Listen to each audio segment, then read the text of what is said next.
பிரியமானவர்களே, இயேசு கிறிஸ்துவின் நாமத்தில் உங்களை வாழ்த்துகிறேன். எப்படி இருக்கீங்க? நல்லா இருக்கிறீங்களா? அமெரிக்கா தேசத்துல ஊட்டான்ற ஒரு மாநிலம். அங்க இந்த சால்ட் லேக் சிட்டின்னு ஒரு பெரிய சிட்டி இருக்கிறது.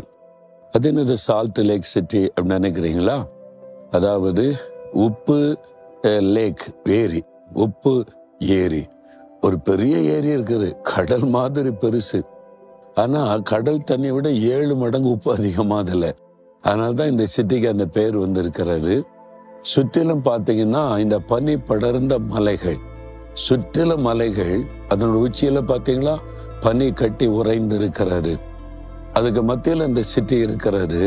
அதனால எப்பவும் குளிர்ச்சியா இருக்குது. 2-3 ட்ரெஸ் போட்டாதான் நமக்கெல்லாம் தாங்கும். அந்த மாதிரி குளிர் இருக்கிறது. ரொம்ப அழகாக இருக்கிறது. இங்கிருந்து கொண்டு உங்களோடு பேசுவது எனக்கு சந்தோஷம். இந்த நாள் ஒரு விசேஷமான நாள். என்ன நாள் சொல்லுங்க பார்க்கலாம்? மதர்ஸ் டே, தாய்மார் தினம்.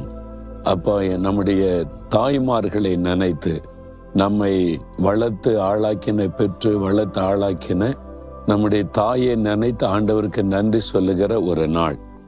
ஆண்டவர் கூட தாயை போல அன்புள்ளவராம். எப்படி? ஏசாயா 66:13 ஒருவனை அவன் தாய் தேற்றுவதை போல நான் தேற்றுவேன் அப்படின்னு ஆண்டவர் சொல்றார். ஆண்டவர் நம்மை தேற்றுகிறவர். ஒரு தாய் குழந்தையை தேற்றுவதை பார்த்திருக்கிறீங்களா?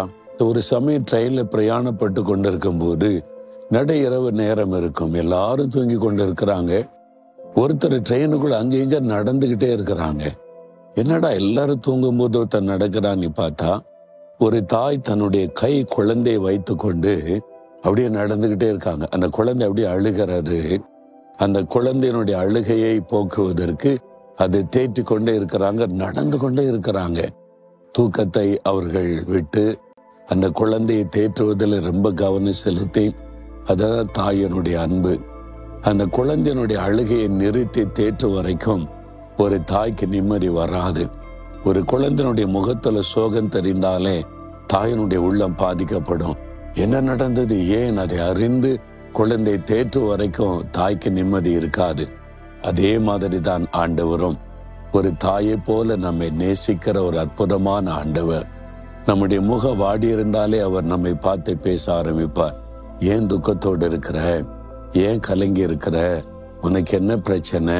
நான் இருக்கிறேன்ல அப்படின்னு ஒரு தாய் ஒரு குழந்தையை தேற்றுவாங்க. அம்மா இருக்கிறேன், எதுக்கு பயப்படுற, கலங்குற, மார்போடு அணைத்து கொள்ளுவாங்கல்ல.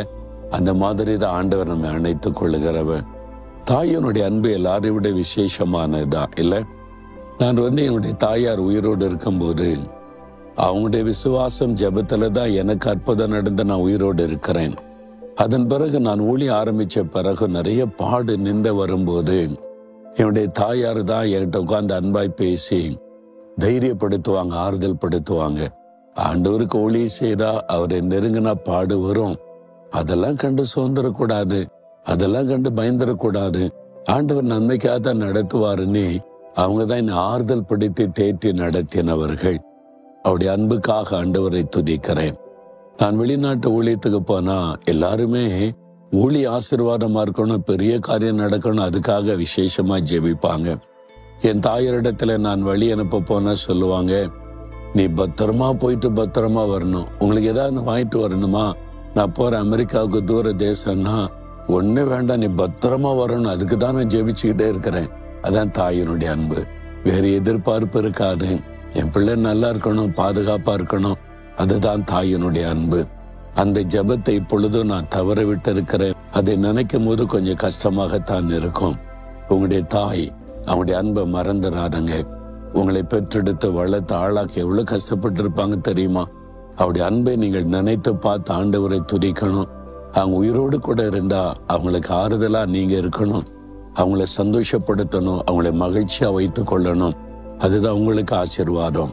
உங்களுடைய தாயினுடைய உள்ளத்தை துக்கப்படுத்திட்டீங்கன்னு வைங்க, அது உங்களுக்கு பரம்பரையா சாபமாக மாறிவிடும். தயவு செய்து இந்த பாவத்தை செய்யாதங்க. தயவு செய்து மனைவிமார்கள் உங்களுடைய கணவருடைய தாயை அவர் நேசிப்பதற்கு தடையாயிருக்காதங்க. அது உங்களுக்கு ஆபத்தாய் முடிந்து விடும். உங்க தாய் தகப்பனை கூட நீங்க நேசிக்கணும். அதே மாதிரி தான் கணவனுடைய தாயை நேசிக்கணும். அவர்கள் சொந்த தாயை ரொம்ப நேசித்து கனப்படுத்துவதில் கவனமா இருக்கணும். இயேசு சிலுவையிலே மரிக்கும் போது கூட தன் தாய்க்கு செய்ய வேண்டிய கடமையை செய்து முடித்தார். தாயை தன்னுடைய அன்பான சீஷன் கையில ஒப்பு கொடுத்தார் என்று வேதத்திலே பார்க்கிறோம்.